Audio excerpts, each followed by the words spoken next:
शेवगाव येथील महात्मा फुले भाजी मंडईमधील व्यावसायिक गाळेधारकांना विविध समस्यांना सामोरं जावं लागत असल्याचं समोर आलंय।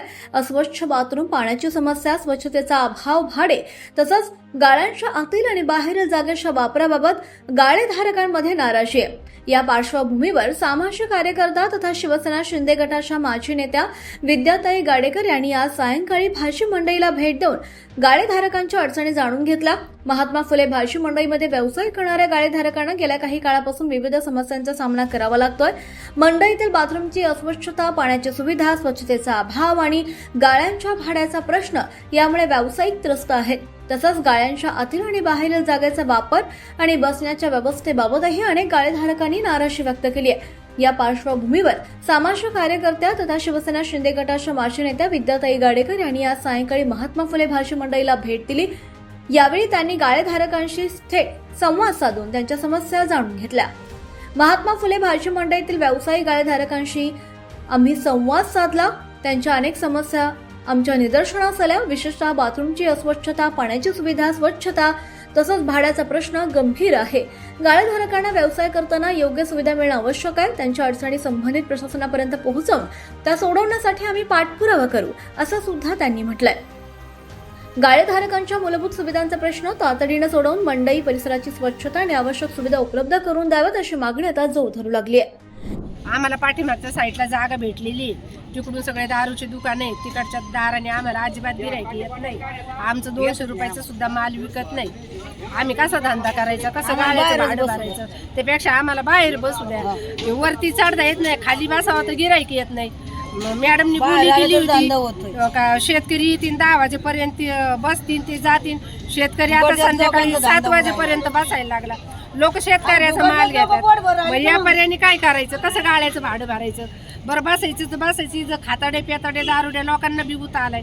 संडासची सोय नाही, बाथरूमची सोय नाही, तिथं त्या संडास बाथरूमला पाणी नाही, लाईट नाही, कुणी धुत नाही, कुणी झाडीत नाही, आणि नुसत्याच पावत्या द्या, पैसे भरा, असं करा तसं करा। एकतर आम्हाला बाहेर बसू द्या, आम्हाला तुमचे गाळे नको आणि आम्ही पैसे भरीत नाही। आम्ही आमचं बाहेर बसू, माल विकू, पोटाला 2 घास खाऊ। काय माझी आई पत नाही, माझ्यामध्ये मी करून खाते, मला नाही पोरग पुरी येतात त्यांच्या घरी मी एकटीच करून खाते। ही भाजी विकून मी आपली पोट भरते आणि गाळा कशाचा घ्यावा मी? मग आता भाड्याने घ्यावा, ते म्हणजे भाड्याने घेणारे भाड्याने घेणार, आता भाडं नाही द्यावं तर काय करावा? आणि बाहेर आणणं नाही ना तर गुडघ्याने चालता येत नाही, गुडघे दुखाते। तुमची मागणी काय? आमची मागणी आहे आता बाहेर बसून द्या, नाही तर आतमध्ये बसून द्या, पण एका जागेवर बसून द्या।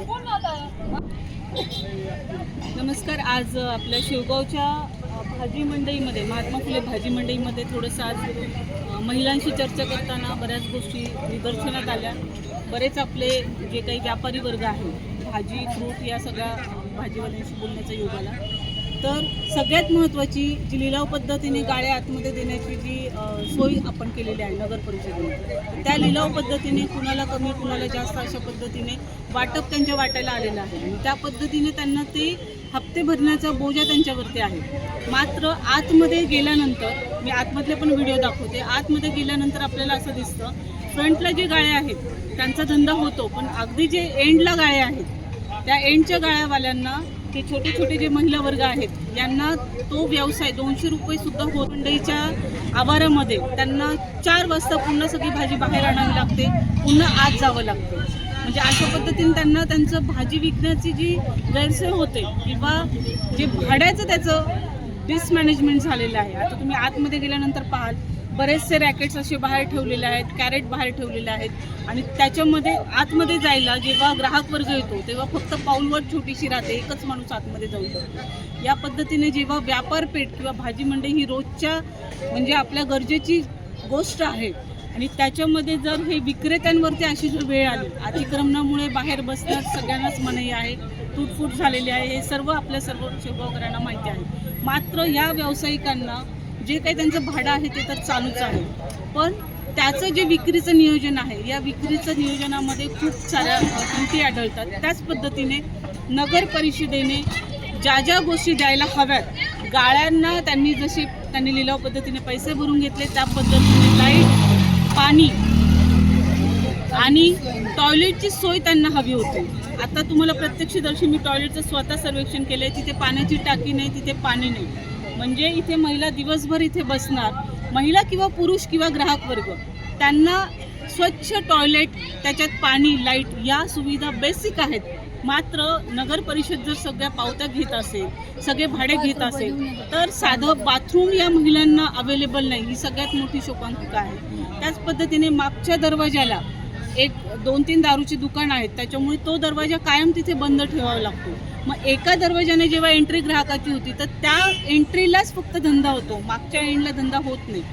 या सगळ्या गोष्टी लक्षात घेऊन नगर परिषदेने ज्या पद्धतीने तुम्ही भाडे घेता त्या पद्धतीने तुम्ही या लोकांना धंदा करण्यासाठी ज्या काही सुखसुविधा आहेत, ज्या सुविधा बेसिक आहेत, लाईट, पाणी आणि टॉयलेट, ह्या त्यांच्या क्रायटेरियामध्ये बसतात, त्याचं हे भाडं घेतात, या लवकरात लवकर पूर्तता करावी. नाहीतर हे सर्व भाजी मंडईवाले त्यांना बाहेर बसण्याची परमिशन द्यावी.